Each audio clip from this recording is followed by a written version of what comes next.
Cristianismo y normatividad. El Antiguo Testamento y el primer libro de los Macabeos. A pesar de que ha sido removido del Antiguo Testamento en las versiones cristianas y de que nunca fue aceptado como un libro de trascendencia histórico-religiosa por los judíos, el libro conocido como Primera de Macabeos resulta muy importante como documento histórico con la intención de conocer el contexto previo a la aparición del cristianismo.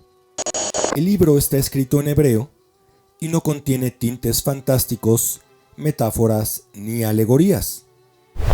No apela al simbolismo como los libros anteriores del Antiguo Testamento, sino que está escrito en un estilo racionalista, con buenos detalles históricos y descripciones creíbles y coherentes con lo que se sabe de la época a la que se hace referencia, misma que es el siglo IV, esto es, alrededor de los 350 a 300 años antes de la era cristiana.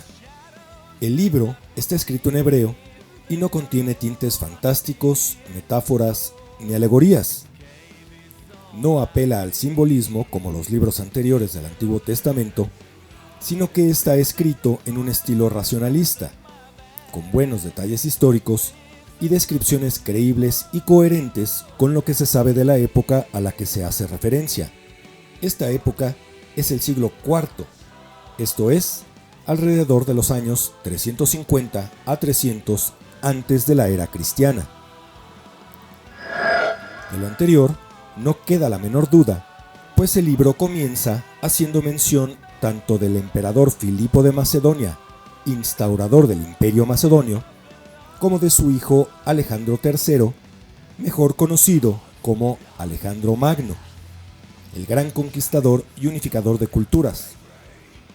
Finalmente, también hace referencia a Darío, el emperador persa, férreo enemigo de Alejandro. Excurso: los romanos. La leyenda de Rómulo y Remo cuenta que los hermanos, adoptados y amamantados por una loba, fundaron la ciudad de Roma en el año 753 antes de la era actual. La historia, sin simbolismos, cuenta que los romanos fueron el resultado de la mezcla cultural y genética de las culturas etrusca y latina, siendo esta última la que influiría mayormente en el imaginario del pueblo romano. A los descendientes de Rómulo y Remo les costó alrededor de 500 años poder tomar control sobre de toda la península itálica. No fue sino hasta el año 264 antes de la era actual que comenzó su expansión más allá del mar Mediterráneo, comenzando por las tierras del norte de África, las islas de Sicilia, Cerdeña, Córcega y las costas españolas. Casi 73 años después, en el año 191 antes de la era actual, los romanos comenzaron su expansión por Medio Oriente, derrotando a los seleucidas y obligándolos a pagar tributo. Antíoco IV, rey seleucida, comenzó a saquear Judea con la intención de pasarle la cuenta de la derrota romana a alguien más. Al mismo tiempo, inició un acelerado proceso de imposición de la cultura helenista en Judea.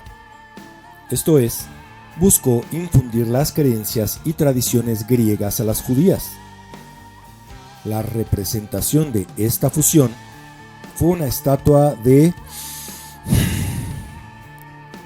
donde se le representa como Zeus, lo cual es una de las más grandes blasfemias para los judíos.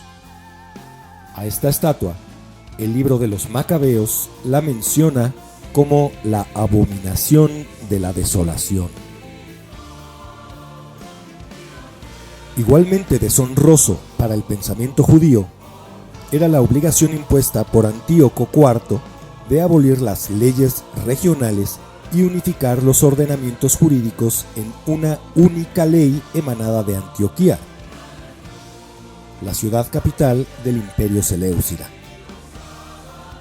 Si se entiende que para los judíos la ley es la Torá, esto es, el Pentateuco, eso era tanto como obligarlos a renunciar a sus creencias religiosas y por lo tanto a su identidad como pueblo, lo cual los llevaría, tarde o temprano, a la desaparición.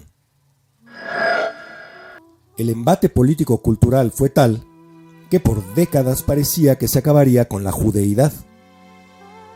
Mas fue entonces cuando entraron los macabeos a escena, quienes estaban dirigidos por dos personajes nombrados Matatías, el padre de familia, y Judas, su hijo primogénito.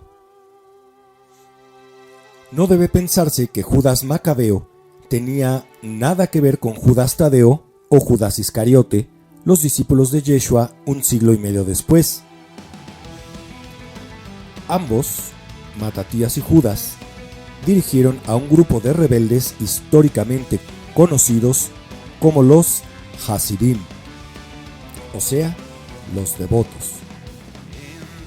Los macabeos fueron los primeros en aceptar actividades en Shabbat, si éstas eran para defenderse de invasores. Los macabeos tuvieron éxito derrotando en algunas batallas a los seleucidas, lo que motivó a otros pueblos y reinos bajo el yugo de esta dinastía a rebelarse.